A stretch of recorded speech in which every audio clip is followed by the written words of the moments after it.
Mari kita berdoa. Bapa Sorgawi, Bapa yang kami sembah dalam nama anak-Mu Tuhan Yesus, sungguh kami sangat bersyukur berterima kasih kepadamu Bapa untuk segala kasih dan kebaikan kemurahan Tuhan yang masih Tuhan curahkan kepada kami sampai dengan pagi hari ini. Dan boleh tidur dengan tenang, bangun dengan selamat pada pagi hari ini tanpa kekurangan suatu apapun.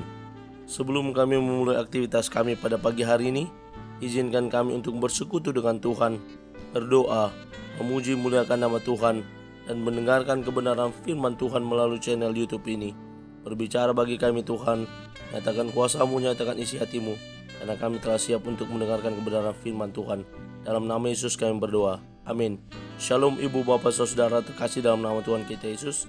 Semangat pagi, bertemu kembali di channel Rionando Butar-Butar dalam khotbah 5 menit aja toko 5 untuk renungan harian. Renungan pada hari ini saya ambil dari kitab 1 Yohanes pasal yang keempat ayat yang ke-10. Demikian kesaksian firman Tuhan.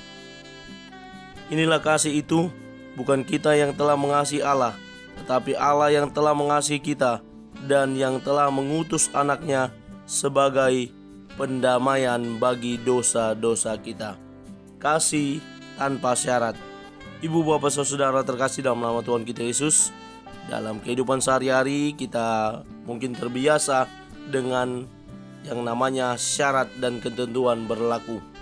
Syarat untuk mengurus KTP, syarat untuk mengurus akte kelahiran, syarat untuk mengurus akte pernikahan, syarat untuk melamar pekerjaan, syarat untuk pendaftaran anak masuk sekolah, bahkan ada juga syarat-syarat untuk hal-hal yang lain yang ditentukan bagi kita. Dan ketika dikatakan tanpa syarat, maka hal itu sepertinya sebuah diskon yang sangat besar-besaran bagi kita, bahwa kita dinyatakan tanpa syarat tapi bisa diterima. Hal inilah yang mana ada kaitannya dengan karakteristik dari kasih Allah yang tanpa syarat, sebagaimana di dalam nats renungan harian kita. Kasih Allah itu yang tanpa syarat itu, yang pertama kita bisa lihat di ayat 10a-nya. Kasih itu dimulai dari Allah sendiri. Allah yang memulai kasihnya. Kasih itu merupakan inisiatif dari Allah sendiri, dari mana Allah yang menunjukkan kasihnya terlebih dahulu kepada manusia.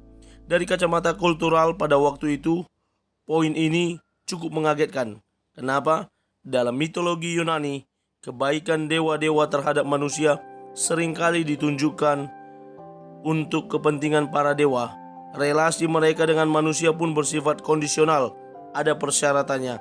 Tuntutan dalam persyaratan ini lebih banyak dibebankan di pundak manusianya. Manusia harus melakukan ini dan itu, atau menjauhi ini dan itu, supaya mendapat kebaikan dari para dewa. Sebaliknya, di dalam kekristenan, Allah yang berinisiatif untuk mengasihi manusia, dan inilah yang menjadi salah satu keunikannya.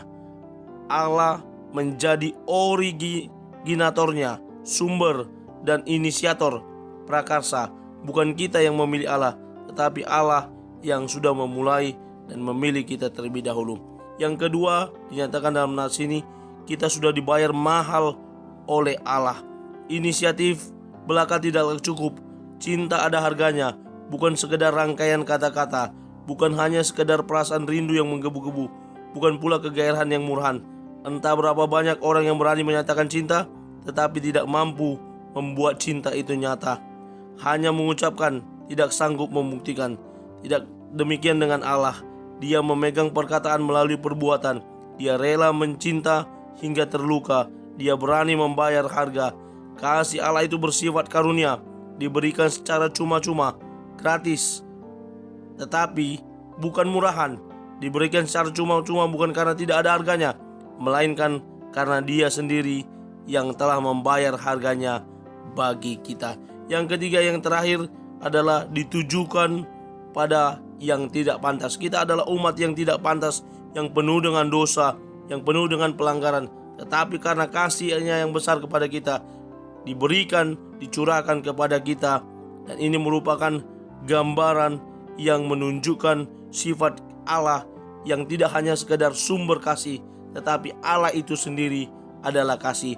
Jika Allah begitu mengasihi kita, maka sudah sepatutnya kita juga boleh hidup di dalam Tuhan, di dalam kasih Tuhan, dan itu boleh kita tunjukkan kepada orang lain.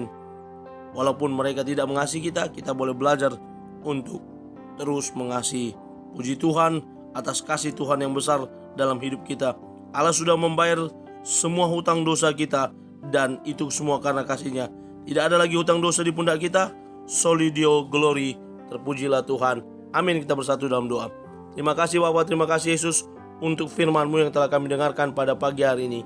Mampukan kami untuk menjadi para pelaku kebenaran firman Tuhan yang hidup di dalam kasih dan menghidupi kasih Tuhan yang telah Engkau berikan kepada kami. Terpuji nama Tuhan. Dalam nama Yesus kami sudah berdoa dan mengucap syukur. Amin. Selamat beraktivitas.